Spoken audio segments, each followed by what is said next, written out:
आगामी अकोला महानगरपालिकेच्या निवडणुकीसाठी आम आदमी पार्टीने आपली भूमिका स्पष्ट केली असून पक्ष स्वबळावर निवडणूक लढवणार असल्याची घोषणा करण्यात आली आहे.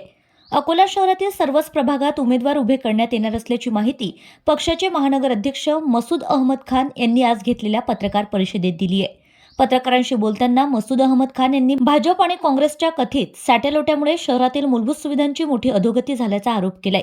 वाढीव महापालिका कर, अस्वच्छता, आरोग्य सुविधांचा अभाव आणि प्रशासनातील भ्रष्टाचारामुळे नागरिक त्रस्त असल्याचं त्यांनी सांगितलं. अकोला येथे आम्ही 11 उमेदवार जारी केलेले आहेत. अमरावतीला 13 उमेदवार जारी केलेले आहेत. नागपूर आणि चंद्रपूरला हे सर्व उमेदवार 23 तारखेला डिक्लेअर करण्यात येतील. चारही महानगरपालिकेमध्ये आम्ही पूर्ण ताकदीनिशी सर्व उमेदवार उभे करून महानगरपालिका लढणार आहोत. सर, कोणत्या पक्ष? आम्ही स्वतंत्रपणे निवडणूक लढण्याचं ठरलेलं आहे. कोणत्याही पक्षाकडून जर आम्हाला गठबंधन अशी जर आमच्याकडे जर प्रस्ताव आला तर तो आम्ही स्वीकारू नाही. आम्ही स्वतंत्र इलेक्शन लढण्याचं ठरले. आम आदमी पार्टीने सत्तेत आल्यानंतर दिल्ली व पंजाब मॉडेल अकोल्यात राबवण्याची ग्वाही दिली आहे.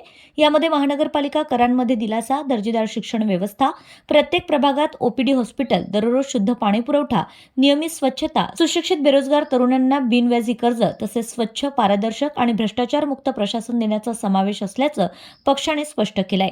यासोबतच प्रत्येक प्रभागात जिम आणि हेल्पलाईन सेंटर सुरू करण्यात येणार असल्याचंही सांगण्यात आलं. नगर परिषदेच्या काळात स्थापन झालेल्या शाळांची अवस्था सध्या अत्यंत दयनीय झाली असून शहरात कचऱ्याची ढीग साचले आहेत. अनेक ठिकाणी पथदिवे बंद आहेत. तसेच भटक्या कुत्रे व डुकरांचा उपद्रव वाढला आहे. आरोग्याचा प्रश्न गंभीर बनला असून महानगरपालिकेत सर्वत्र कमिशन राज असल्याचा आरोपही मसूद अहमद खान यांनी केला आहे. आम आदमी पार्टीने सर्व प्रभागांसाठी इच्छुक उमेदवारांनी पक्षाशी संपर्क साधावा असे आवाहन केले असून उमेदवारांची यादी लवकरच जाहीर करण्यात येणार असल्याचं सांगितलंय. या पत्रकार परिषदेला पक्षाचे राज्य व जिल्हा पातळीवरील पदाधिकारी व कार्यकर्ते मोठ्या संख्येने उपस्थित होते. आम आदमी पार्टी अकोला शहरात उत्तम शिक्षण, आरोग्य आणि मूलभूत सुविधांसह पारदर्शक व जबाबदार प्रशासन देण्याच्या उद्देशाने निवडणुकीच्या रिंगणात उतरत असल्याचा दावा पक्षानं केलाय. जन अभियान न्यूज मराठी अकोला प्रतिनिधी मोहम्मद जुनैद.